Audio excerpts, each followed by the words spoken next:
At eto na nga, na-receive ko na itong ating pure sine wave inverter na in-order ko noon. Ay nasubukan ko na rin ito at nalaman ko na rin na sa kabila ng magandang power output niya na pure sine wave, meron ding pangit dito sa pure sine wave inverter na ito. And flex nga pala natin yung comment nila, Cyrus Esil.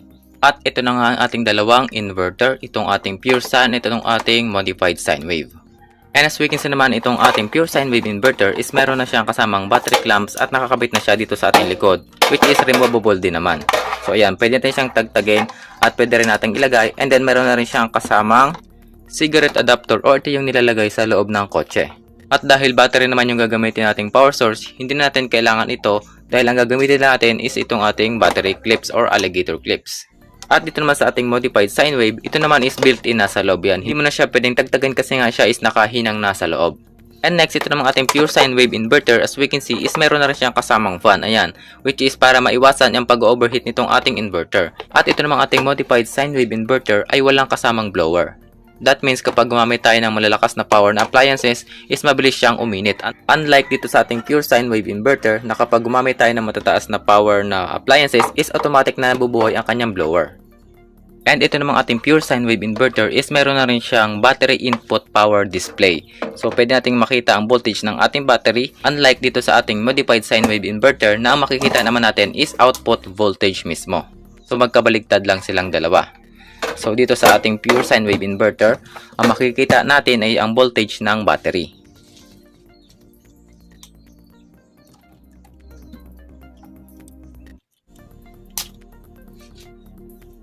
So kapag binuhay natin, so ayan, as you can see, meron siyang 13.2 volts.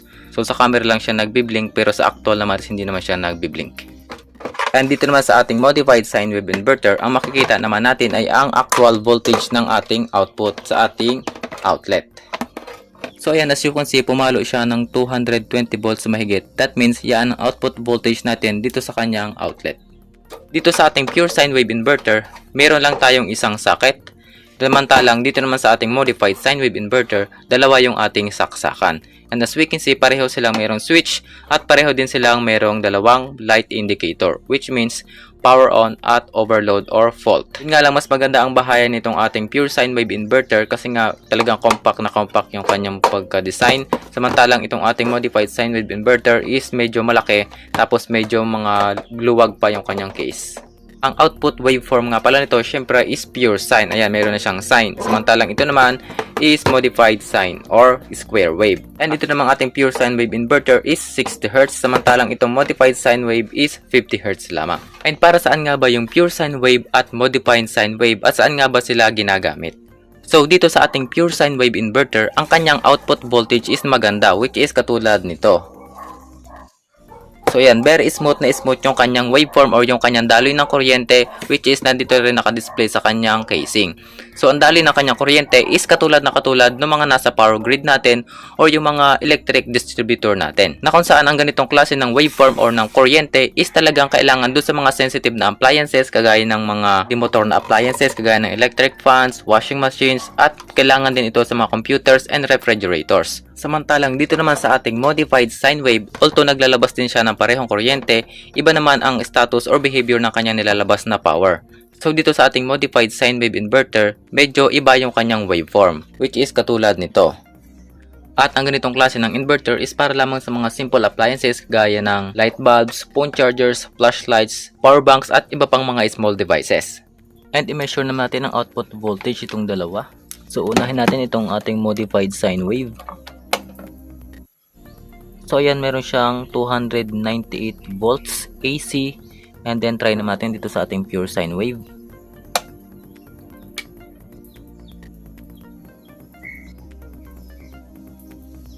Ayan, meron naman siyang 255 to 256 volts. And i-try naman natin ang kanilang performance gamit ang electric fan kung alin ang mas smooth at alin ang mas maingay. Unahin muna natin dito sa power ng ating power grid, which is yung kuryente talaga na galing sa ating power distributor. Ayan, sinagad ko na. So ito yung pagbabasihan natin. As you can hear naman, is very smooth naman at wala naman siyang malakas na ugong.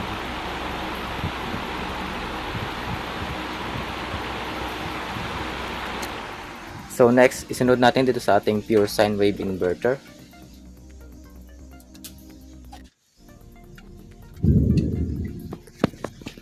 So yan, try natin buhayin.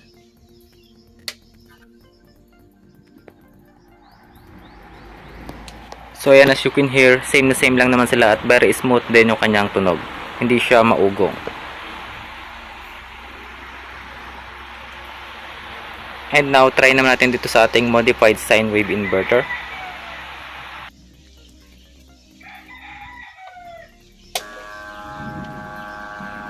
So yun, napakinggan nyo, malakas yung kanyang starting ugong.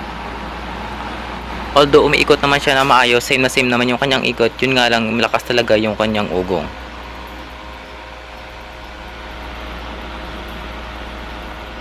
So in this case, panalo pa din yung ating pure sine wave inverter. And by the way, yung kanila nga palang mataas na output voltage is sa una lamang yan. Kapag nagsaksak na tayo ng ating devices is automatic naman siya bumababa. So yan, as you can see, pumunta niya siya sa kulay green or nasa range na siya ng 220 volts.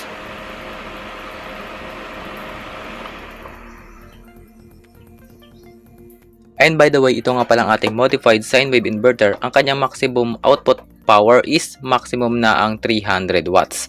And dito naman sa ating pure sine wave inverter, maximum niya ang 1000 watts or yun yung kanyang maximum peak power. At ang kanyang namang continuous output power is 500 watts lamang. So that means kung gagamit kayo ng appliances, dapat ang kanilang power rating lamang is below 500 watts. Otherwise is maaring hindi sila gumana dito sa ating inverter na ito. And now, show ko naman sa inyo kung saan ko nga ba nagagamit itong aking pure sine wave inverter na ito.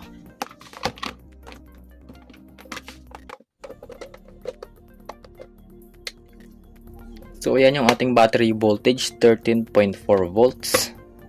Nakakapag-charge ako dito ng cellphone. Ayan. And then power bank. Ayan, nag-charge na rin. And then syempre kasama na rin dyan ang laptop.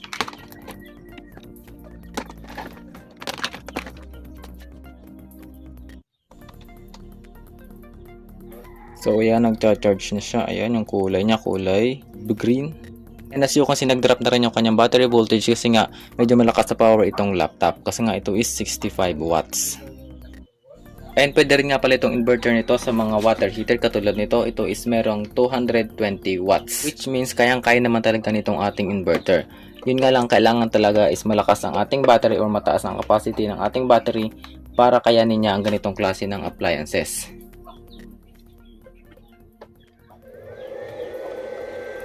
So ngayon, umingi na siya kasi nga nag-turn on na yung kanyang blower sa likod, which is automatic naman kapag malakas yung power na sinaksak natin. And nag-drop din yung kanyang battery voltage kasi nga maliit lang yung aking battery. And then inuntian ko nga pala siya ng tubig para mabilis siyang kumulo. So yan, kumukulo na siya. And dito ko rin ginagamit itong aking mini fan or itong clip fan. Ayan.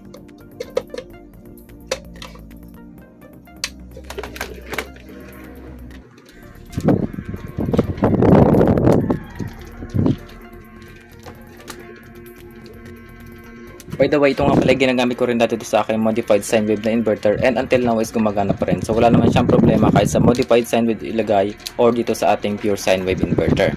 Yun nga lang, kapag yung malaking electric fan katulad ng ginamit natin kanina, kailangan talaga siya sa pure sine wave inverter para hindi siya gaanong maugong. And now, let's try naman natin siyang gamitin sa washing machine.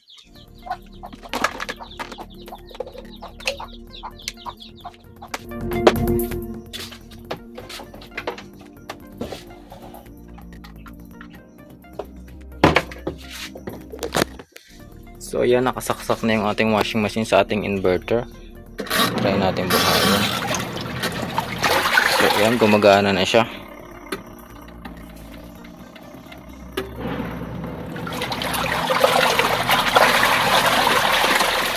And napakalakas niya rin gumana kasi nga kakunti naman yung tubig na nilagay ko. And tingnan naman natin dito sa kanyang inverter. So yan, as you can see, tumataas at bumababa yung kanyang voltage kasi nga saka lang naman siya kakain ng malakas na power kapag umiikot. Katulad yan. So kapag umiikot yung washing machine, saka siya kumakain ng power, that means nagda-drop yung voltage. So kapag patay naman, wala ring kain dito sa ating inverter.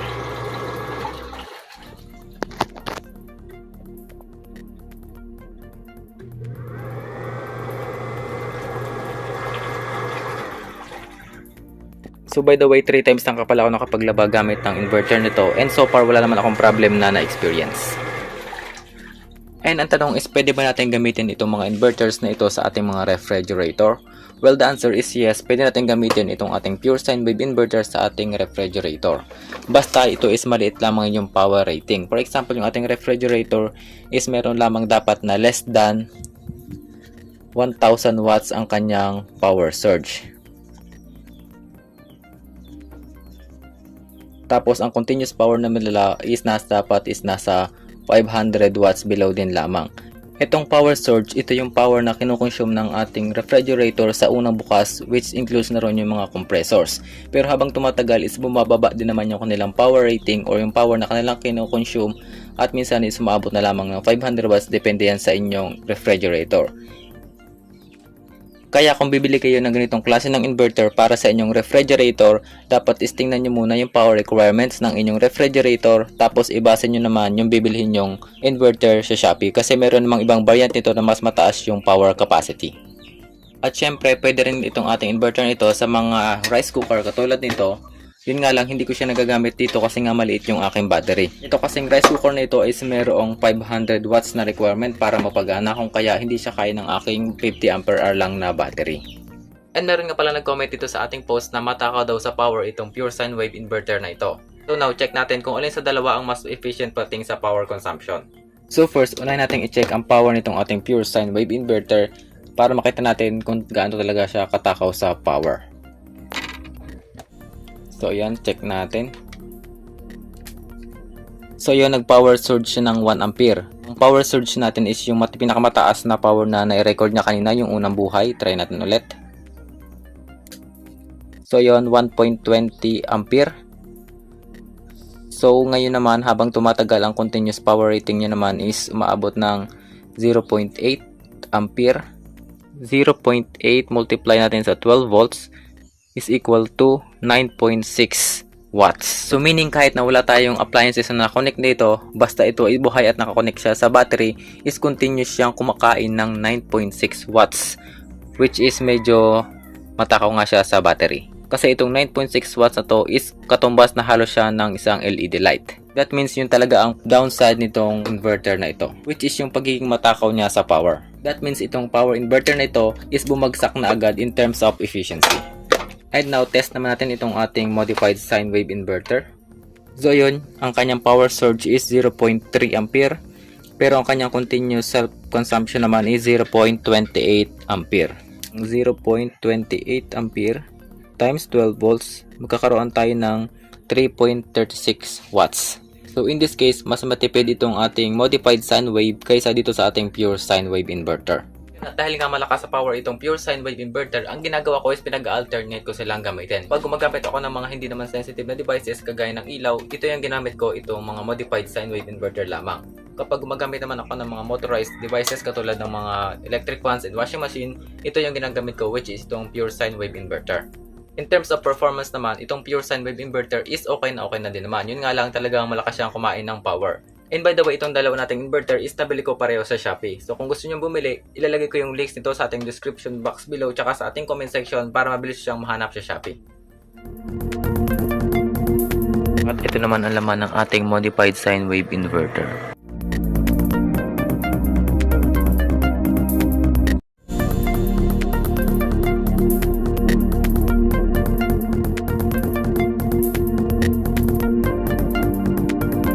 And ito na nga pala ang laman nitong ating pure sine wave inverter.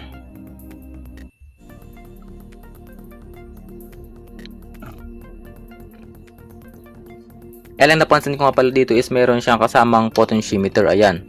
So that means siguro is pwede nating mabago yung output voltage niya dito. So tatry natin yan later. So ito yung ating blower, tapos meron siyang fuse dito na dalawa. 40 ampere yung nakalagay. And then, ito yung ating 60 Hz na transformer. So ayan, capacitor. And then tatry kong pihitin itong kanyang potentiometer na to. Baka sakaling mabago yung kanyang output voltage dito kanina sa 250 volts. And by the way, wag nga palang basta-basta gagayahan itong pagbubukas ng ganitong klase ng appliances kasi baka makuryente kayo. Ayan, meron siyang 270 volts. At tumataas pa siya minsan ng tumataas. And now, try ko naman siyang pihitin.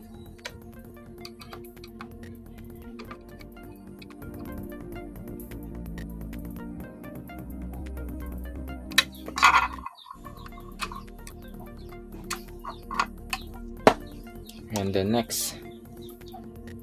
So ngayon nandito na siya sa 230 volts and i-stop ko na muna siya dito hanggang dito lang muna kasi nga yung 230 volts naman is okay na rin.